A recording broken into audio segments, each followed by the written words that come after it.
안녕하십니까. 이현식 목사입니다. 우리 구역공과 27과 진행하도록 하겠습니다. 예수님께서 만드신 성만찬. 네, PPT 공유 하나 하고요. 그 다음에 계속 진행하도록 하겠습니다.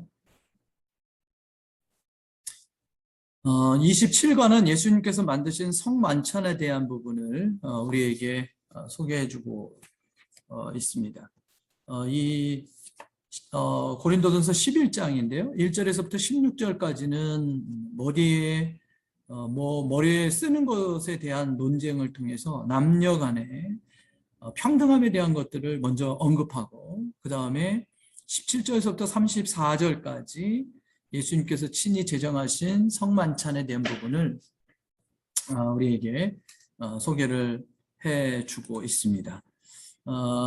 특별히 이 성만찬을 통해서 우리에게 또 주시는 또 은혜가 크고요. 코로나로 인해서 우리 성찬식을 못했기 때문에 이 의미를 다시 한번 생각하시면서 성찬식이 우리들에게 또 올 때 오늘 배웠던 걸 가지고 또 우리 성찬식에 참여하면 더 큰 은혜가 있을 것 같습니다. 외울 말씀을 먼저 좀 보면요. 고린도전서 11장 26절 말씀입니다. 너희가 이 떡을 먹으며 이 잔을 마실 때마다 주의 죽으심을 그가 오실 때까지 전하는 것이니라 라고 하면서 주님 오시는 그날까지 우리 성찬식에 대한 부분들을 기념하며 지킬 것을 이야기하고 있습니다. 들어가는 말을 보시면요. 십자가로 말미암아 하나 되며 모두가 평등해진 교회는 다른 사람을 섬기기 위해 존재하는 공동체입니다. 고린도 교회 성도들은 주의 만찬을 나누기 위해 정기적으로 모였습니다. 그러나 주의 만찬을 잘못 행함으로 교회는 분열의 위기에 처하게 되었고, 바울은 예수님께서 행하신 마지막 만찬의 의미를 소개하면서 그들의 성찬이 무엇이 잘못되었는지를 이야기를 해주고 있습니다. 그래서 성도 각자가 자신을 살피고 그리스도의 몸인 다른 지체들을 돌봄으로 하나가 되는 교회 공동체에 대한 것을 권면해 주고 있습니다. 오늘 이 성만찬, 성찬에 대한 부분들을 살펴보면서 또 우리에게 더 주시는 은혜를 나누기를 원합니다. 바로 문제로 들어가도록 할게요. 1번 문제에 보시면 바울은 고린도 교회의 성만찬을 무엇이라고 규정하였나요? 라고 하는 문제입니다. 20절 말씀에 보면 그런즉 너희가 함께 모여서 주의 만찬을 먹을 수 없으니 라고 이야기하죠. 사도 바울은 이 성만찬을 주의 만찬이라고 표하고 있습니다. 그런데 고린도 교회에서 행하는 성만찬은 이 주의 만찬을 먹을 수 없다라고 사도 바울이 규정하고 있습니다. 그러면서 21절에 이는 먹을 때 각각 자기의 만찬을 먼저 갖다 먹음으로 어떤 사람은 시장하고 어떤 사람은 취함이라 이렇게 말하고 있죠.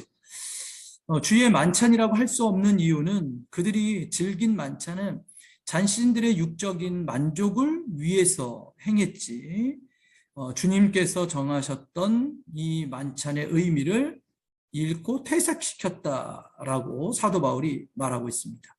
여기서 이야기하는 주의 만찬의 주예라고 되어지는 이 의미는요, 예수 그리스도의 관계성을 강조하는 말이죠. 그래서 주님의 뜻에 비추어 볼 때 고린도 교인들의 만찬 행위는 결코 주께서 마련하신 성찬에 미치지 못한다라고 하는 그런 의미에서 20절을 사도 바울이 이야기했습니다. 그런데 바울이 이같이 단정한 근거는 초대교회 당시에 주의 죽으심을 기념하는 성찬을 베풀기 전에 각자가 준비한 음식으로 애찬을 즐기게 되었습니다. 그리고 이 애찬을 즐기다가 그 다음에 연이어서 성찬에 참여하게 됐죠. 그런데 이때 부자들은 어떻습니까? 그들이 가져온 음식을 가난한 성도들과 함께 나눌 생각이 없지요. 그러다 보니까 자기 배만 채우게 되고 자기들은 취하고 배부른 반면에 음식을 준비하지 못하는 가난한 자는 마음이 허기질 수밖에 없고 더더욱이 육신도 허기질 수밖에 없습니다. 그래서 사도 바울이 21절에서 먼저 갖다 먹음으로 어떤 사람은 시장하게 되었고 어떤 사람은 취하게 되었다. 여기서 어떤 사람이 시장하게 됩니까? 가난해서 음식을 준비하지 못한 사람은 시장하게 되고, 어떤 사람은 취하게 되는, 부한 사람은 그만큼 자기가 가져온 거에 넉넉함에 음식을 통해서 취하게 되어진다라는 것을 사도 바울이 질타하고 있는 부분들이죠. 이러한 이유로 바울은 그들의 만찬을 결코 성만찬과 같은 성격을 가지고 있지 않다라는 것을 이야기합니다. 여러분, 이것을 보면서 이기적이고 육신적인 모임에 규정되어져 있는 것을 보면서, 그리고 가난한 이들에게 아픔과 수치를 넣어주는 그런 만찬이 되기 때문에, 그래서 결국에는 이 만찬이 주님의 만찬이 될 수 없음에 대한 것을 사도 바울이 이야기하고 있죠. 그래서 22절에도 너희가 먹고 마실 집이 없느냐, 너희가 하나님의 교회를 업신여긴다라고 그렇게 이야기하며, 궁핍한 자들을 부끄럽게 하느냐라는 것을 이야기하죠. 내가 너에게 무슨 말을 하랴, 너희를 칭찬하랴, 이것으로 칭찬하지 않노라라고 하며, 이 만찬에 대한 칭찬을 할 수 없음에 대한 것들을 이야기를 해주고 있습니다. 교회에 어쩔 수 없는 분열에 대해서 크게 꾸짖는 사도 바울의 모습을 우리에게 소개해주고 있죠. 그렇다면 차라리 집에서 음식을 먹는 편이 나을 것이다 라고 강조하면서 고린도 교회 성만찬을 오히려 자신들의 이익과 그 다음에 권위, 특권의식만 갖추게 되어지는 어리석음의 모습을 사도 바울이 소개해주고 있습니다. 여러분이 이것을 통해서 우리에게 주시는 교훈이 있죠. 그것은 뭐냐면, 예수 그리스도의 사랑의 정신을 망각하면 그 진정한 의미의 모든 것들이 다 퇴색되어져 간다는 겁니다. 여러분, 성만찬도 한번 잘 보십시오. 예수 그리스도의 사랑, 희생의 정신이 그 가운데 없다면 여러분, 이 성만찬은 별 의미가 없는 거죠. 그렇기 때문에 고린도 교회의 성도들에게 있어서 이 성만찬에 대한 진정한 의미를 사도 바울이 권면해 주고 있습니다. 여러분, 우리에게도 마찬가지로 예수 그리스도의 사랑에 대한 정신이 무엇보다도 필요하고, 모든 행사 가운데서, 교회의 모든 행사 가운데서도 예수 그리스도의 사랑의 정신이 함께 깃들어져야 하는 것을, 이 문제를 풀면서 우리가 정리하시면 좋을 것 같습니다. 그래서 1번의 답을 우리가 기록한다면 주의 만찬이 아니라고 규정하였습니다. 왜 그렇습니까? 예수 그리스도의 사랑의 정신이 빠져 있기 때문에 그렇습니다. 네, 1번 문제는 이렇게 정리하고요. 2번 문제로 넘어가도록 하겠습니다. 2번은 성만찬 중에 나는 떡과 잔은 각각 무엇을 상징합니까? 라는 거죠. 23절 말씀에 보면, 내가 너희에게 전하는 것은 주께 받은 것이니 곧 주께서 잡히시던 밤에 떡을 가지사 축사하시고 떼어 이르시되 이것은 너희를 위하는 내 몸이다 라고 말씀하고 있죠. 그래서 결국엔 떡은 우리를 위한 예수님의 몸인 것을 소개해 주고 있습니다. 이것을 행하여 나를 기념하라 하시고, 24절에 식후에 또한 그와 같이 잔을 가지시고 이르시되 이 잔은 내 피로 세운 언약이다 라고 말씀하고 있죠. 다시 이야기하면 잔은 예수 그리스도의 피를 상징해 주고 있습니다. 그러면서 세운 새로운 언약이다 라는 것을 이야기하며, 이것을 행하여 마실 때마다 나를 기념하라고 예수님께서 말씀해 주셨습니다. 여러분, 떡은요, 찢기신 예수님의 몸을, 잔은 예수님께서 십자가에서 흘리신 피를 각각 의미하고 있습니다. 그런데 여기서 떡과 잔을 받았던 제자들은, 이 당시에 떡과 잔을 받았던 제자들은 그것이 각각 예수님의 몸과 피를 상징하는 것으로 생각하였지, 떡이 곧 예수님의 살이며 잔이 곧 예수님의 피라고 생각하지는 않았습니다. 상징이라는 표현을 여러분 잘 기억하시고, 그리고 저희가 지금 행하고 있는 성찬식도 마찬가지로 예수님께서 우리를 위해 피 흘리시고 살이 찢기신 것을 기념하면서 우리가 성찬식을 행하고 있는 것입니다. 제자들이 왜 예수님께서 흘리신 피와 살, 이것을 상징하고 있는가, 그것을 이야기하는 것은요, 당시 예수님께서는 자신의 살을 벤다든지 피를 내어 제자들에게 직접 주지 않았기 때문에, 그래서 몸과 피를 상징하는 것으로 제자들이 생각하였고, 이것을 또 우리도 지금까지 계속해서 기념하면서 여기까지 오고 있는 것입니다. 그러나 중요한 것은 예수님께서 십자가에서 흘리셨던 그 피, 그리고 그 살이 우리를 구속해왔다라는 그 진리만큼은 변함이 없는 거죠.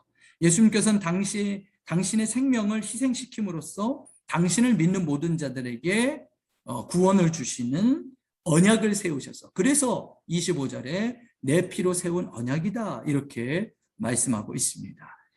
예수님은 주의 십자가, 곧 자기의 생명을 구하는 유일한 길이 십자가에서 죽으심에 대한 그 길인 것을 우리들에게 확인하는 것이었고, 영생을 허락하신다는 새롭고 확실한 언약을 우리들에게 세워주신 거죠. 그래서 이 언약이 오늘날까지 우리에게도 구원과 사랑을 노래할 수 있는 근거가 되어지고, 지금도 우리가 그 하나님에 대한 사랑을 찬양하고 노래하고 있는 것입니다. 나를 위해 희생하신 예수 그리스도를 위해서 우리가 이 사랑을 깊이 알수록 우리는요, 그분을 위한 헌신과 또 우리의 사명을 감당하면서 달려갈 수 있는 거죠.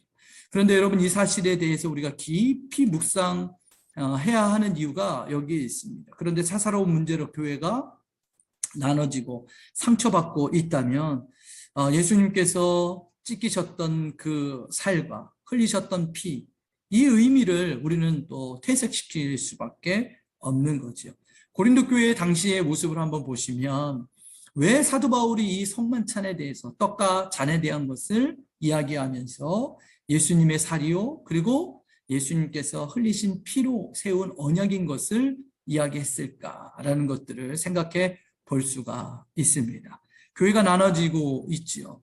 그런데 중요한 건 예수 그리스도를 고백하는 사랑의 공동체, 하나가 돼 있는 것이 이 성찬식을 통해서 이루어지는데, 그러나 오히려 이 성찬식을 통해서 부한 자, 가난한 자가 나눠지고 교회에 분쟁이 일어남을 보면서 안타까워하지요. 그렇기 때문에 이 성만찬을 제정하신 예수님의 처음에 행하셨던 것을 언급함을 통해서 다시 교회가 하나됨에 대한 것을 강조해 주고 있고, 그것을 또 사도 바울이 가르쳐 주고 있습니다. 그래서 여러분, 1번에 2번의 답을 적는다면, 성만찬 중에서 나는 떡과 잔은 각각 무엇을 의미하는가? 예, 떡은 찢기신 예수님의 몸을, 그리고 피는 예수님이 십자가에서 흘리신 피라는 것, 잔을 예수님께서 십자가에서 흘리신 피라는 것을 우리에게 말씀해 주고 있습니다. 그래서 기억하시면서 우리가 성찬에 참여할 때, 떡을 뗄 때 나를 위해 찢기신 예수님의 몸이다, 그리고 잔을 들 때 예수님께서 십자가에서 흘리신 피다라는 것을 잊지 않으시고, 또 그런 구원의 감격, 희생하셨던 예수님의 모습을 생각하면서 우리가 성찬할 때도 또 큰 은혜를 받는 우리 성도님들이 되시기를 바랍니다. 네, 3번 문제로 넘어가도록 하겠습니다. 3번 문제에 보시면, 성만찬에 참여할 때 주의해야 할 사항은 무엇이냐라는 질문입니다. 27절에 보면 이렇게 기록되어 있죠. 그러므로 누구든지 주의 떡이나 잔을 합당치 않게 먹고 마시는 자는 주의 몸과 피에 대하여 죄를 짓는 것이다 라는 것을 이야기합니다. 그러면서 28절에 사람이 자기를 살피고 그 후에야 이 떡을 먹고 이 잔을 마실지니라고 이야기하고 있죠. 여러분, 여기서 집중해야 될 것은 합당치 않게 먹고 마시는 거, 그렇게 되면 죄를 짓는 것이다. 그리고 자기를 살핀 후에 떡과 그리고 잔을 우리가 받아야 됨에 대한 것을 말씀해 주고 있습니다. 여러분, 여기서 합당치 않게라고 하는 것은요, 예수님의 죽으심 곧 나의 죄를 위한 것이라는 깨달음이 없는 것을 이야기하고 있어요. 희생과 사랑을 통하여 예수 그리스도의 뜻을 받들고자 하는 열의가 없는 상태를 합당치 않은 이라는 이 단어에서 우리가 찾아낼 수 있습니다. 그렇기 때문에 우리가 잔과 그 다음에 떡을 우리가 먹고 마실 때 꼭 기억해야 될 것은, 예수님께서 나를 위해 십자가에 죽으신 그 확실한 믿음이 그 가운데 있어야 됨을 이야기하고, 사도 바울이 또 이것을 강조해 주고 있습니다. 그래서 성찬에 참여하는 자들은요, 먼저 그리스도의 사랑과 은혜에 감사하는 마음으로 참여해야 한다, 이것을 가르치죠.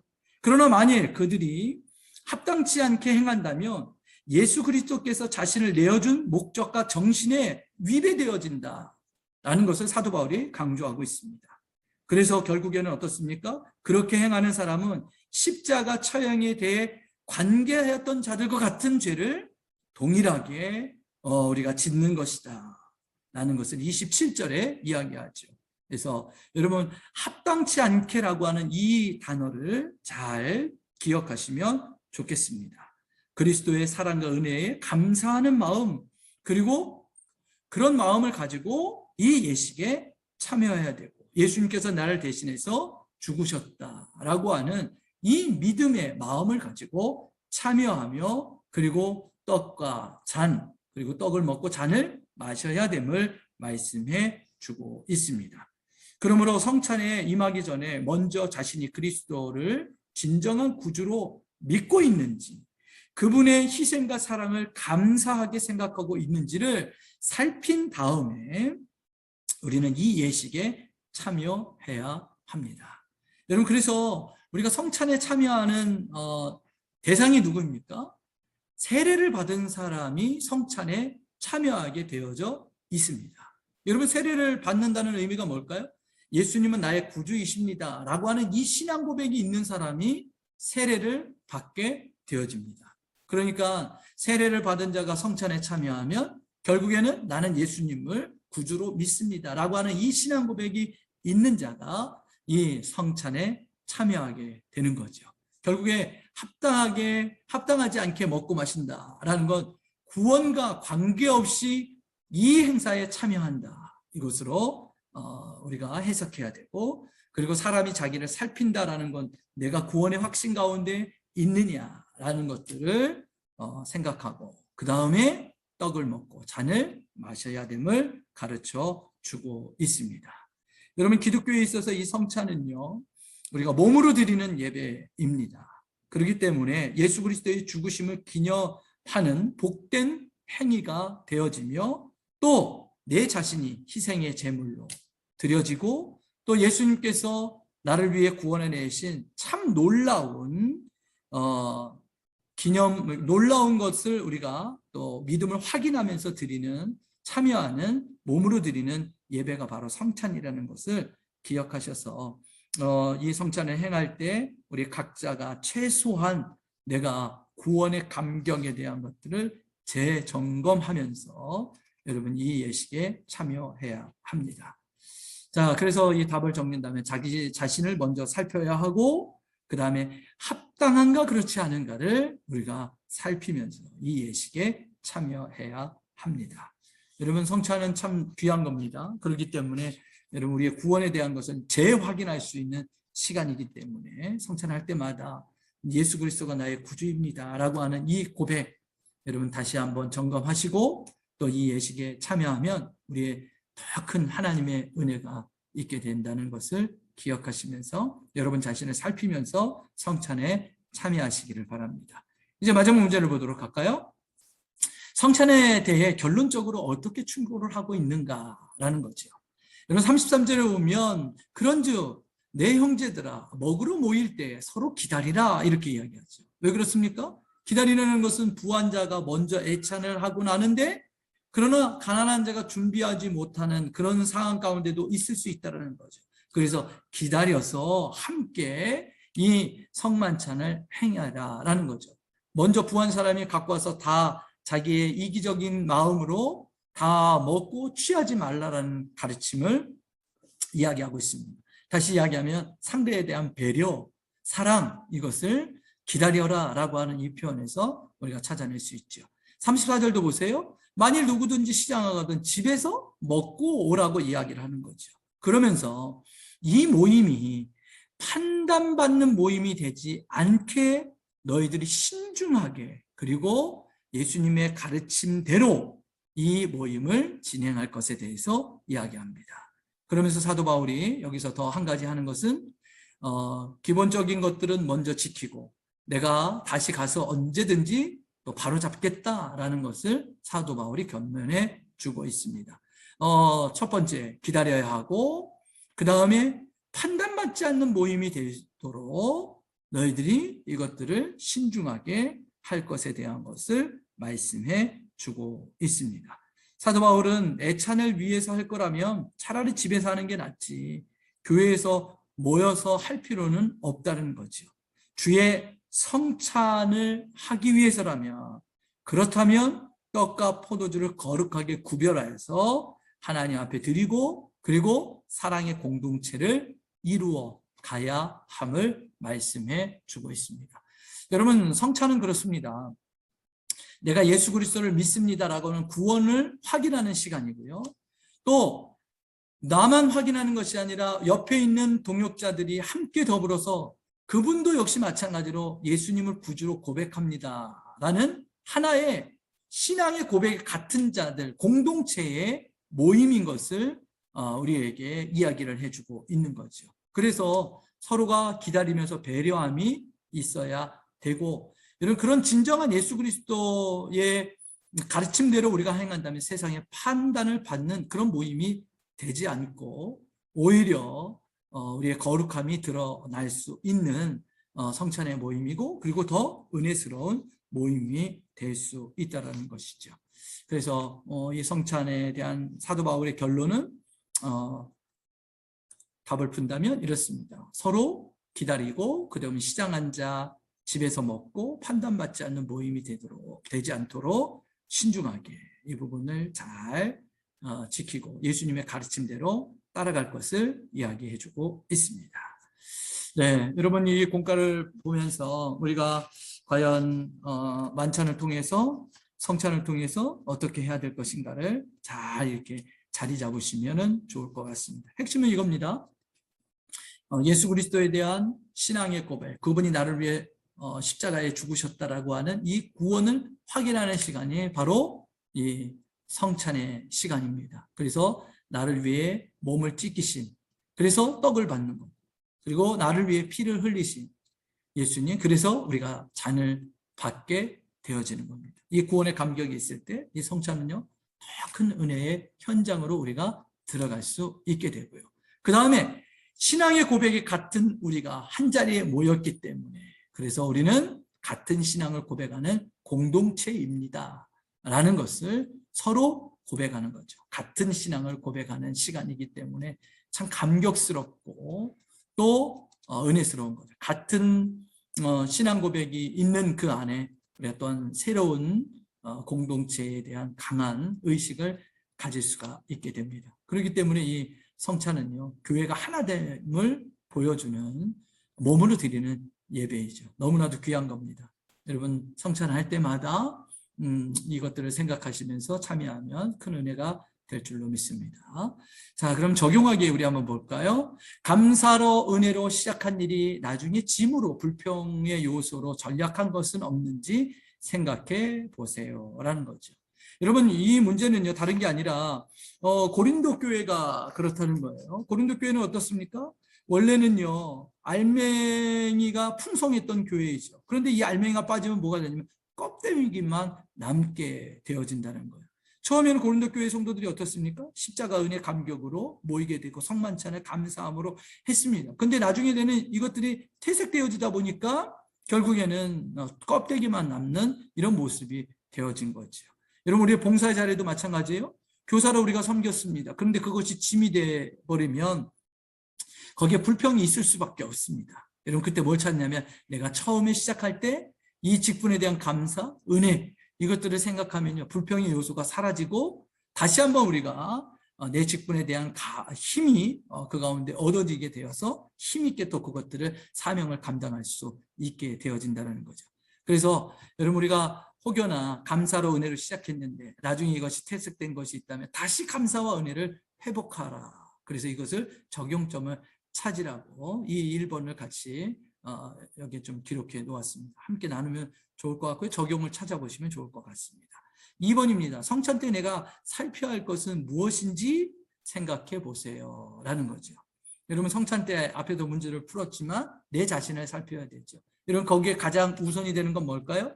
예수님께서 나를 대신해서 십자가에서 죽으시고 그리고 살을 찢기시고 그리고 피를 흘리셨다라는 이것을 점검하고 예수님과 나와의 관계, 그 구원의 문제 이것을 살피고 우리는 성찬에 참여해야 하는 거죠. 여기에 우리가 또 혹여나 죄 지었던 부분들은 없는지 이것도 같이 살펴보시면 좋을 것 같습니다. 네, 다음에는 나누기를 보도록 할게요. 첫 성찬식에 참여했을 때 어떤 느낌이었는지 함께 나누어 보세요.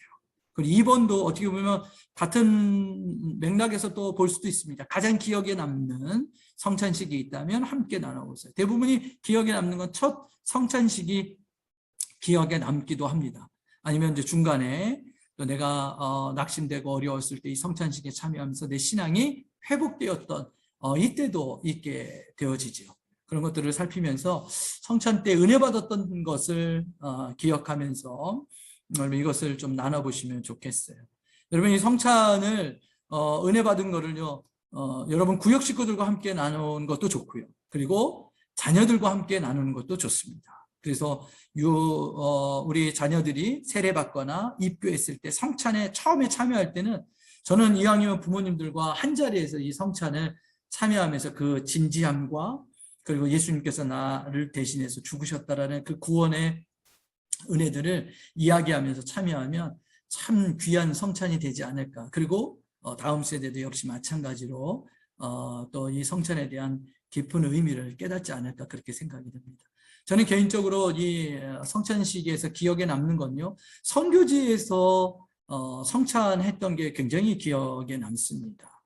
왜냐하면 그때 선교지에 갔을 때 참 선교사님들이 외로우시잖아요. 그런데 우리 선교팀이 가서 예배를 드리는 가운데 성찬을 하게 됐어요. 근데 그 성찬식을 하게 됨을 통해서 가장 귀한 건 뭐냐면 믿음의 고백이 같다는 거죠. 예수 그리스도를 우리가 다 구주로 고백하고 있다는 거죠. 그러다 보니까 이분들이 은혜 받는 게 뭐냐면 너무 선교하는데 혼자 외롭고 사투를 벌이는 그런 가운데 있었는데 옆에 보니까 신앙의 공동체가 같이 있는 거예요. 그러다 보니까 그분들이 이 성찬에 참여하면서 물론 예수님께서 나를 대신해서 십자가에 죽었던 그 감격과 더불어 또 이 구원의 감격을 함께 공유하는 사람들이 있었기 때문에 그 자리가 참 은혜스럽고 감격스러운 자리였고 저도 굉장히 기억에 남는 성찬식이었습니다. 나중에 혹여나 이런 경험들이 있으시면 선교 현장에 가서 또 이런 성찬식을 행하게 된다면 아마 또 그런 느낌들이 있지 않을까 그렇게 생각됩니다. 아무쪼록 성찬에 가장 기억에 남는 것들이 무엇인지 함께 나눠보시면서 그때의 은혜들을 나눠서 더 신앙이 견고하게 서갔으면 좋겠습니다. 네, 오늘 이 공과를 마무리하도록 할게요. 27간에 예수님께서 만드신 성만찬입니다. 왜 사도 바울이 고린도전서 11장에서 이 성만찬을 이야기했을까? 성만찬을 통해서 오히려 신앙의 고백, 예수 그리스도에 대한 이 구원이 한나로 이루어지는 교회가 되어야 되는데 고린도 교회는 그렇지가 않았다는 거죠. 그래서 그것을 바로 잡아주기 위해서 사도 바울이 이 성만찬에 대한 것들을 이야기하면서 바로 잡을 것을 이야기하고 교회의 한 공동체를 만들어 갈 것을 권면해 주기 위해서 이 성만찬에 대한 이야기를 나누었습니다. 이 공과를 또 정리하시면서 우리 성도님들의 삶 가운데서도 역시 또 성찬을 할 때마다 이 의미를 생각하시고 또 하나님이 주시는 그 은혜를 누려가는 우리 모든 분들이 되시기를 소원하고요. 또 하나님 앞에 더 큰 은혜로 한 주간도 믿음으로 승리하기를 예수님의 이름으로 축원합니다. 네, 감사합니다. 제가 기도하고 마치겠습니다. 하나님 아버지 감사합니다. 우리를 사랑하여 주셔서 고요한 공과를 통해서 성만찬의 의미가 뭔지를 다시 한번 깨닫게 해주셔서 감사합니다. 하나님, 이 성만찬의 의미를 우리의 마음속에 깊이 새겨서 우리도 성찬에 임할 때마다 구원을 재확인하게 하시고 우리 또 신앙의 공동체가 하나인 것을 깨닫는 시간들이 되게 하여 주셔서 많은 은혜의 시간이 될 수 있도록 도와주시고 특별히 가족과 함께 더불어 이 은혜를 나눌 수 있도록 역사하여 주옵소서. 힘겨운 시간 잘 통과하게 하신 것 감사합니다. 끝까지 믿음으로 승리하는 우리 모든 꽃동산의 성도님들이 되게 하여 주옵소서. 예수님의 이름으로 기도 올리옵나이다. 아멘. 네, 감사합니다. 다음에 또 뵙도록 하고요. 구역 공과를 통해서 큰 은혜가 있기를 또 응원하고 기도하겠습니다. 감사합니다.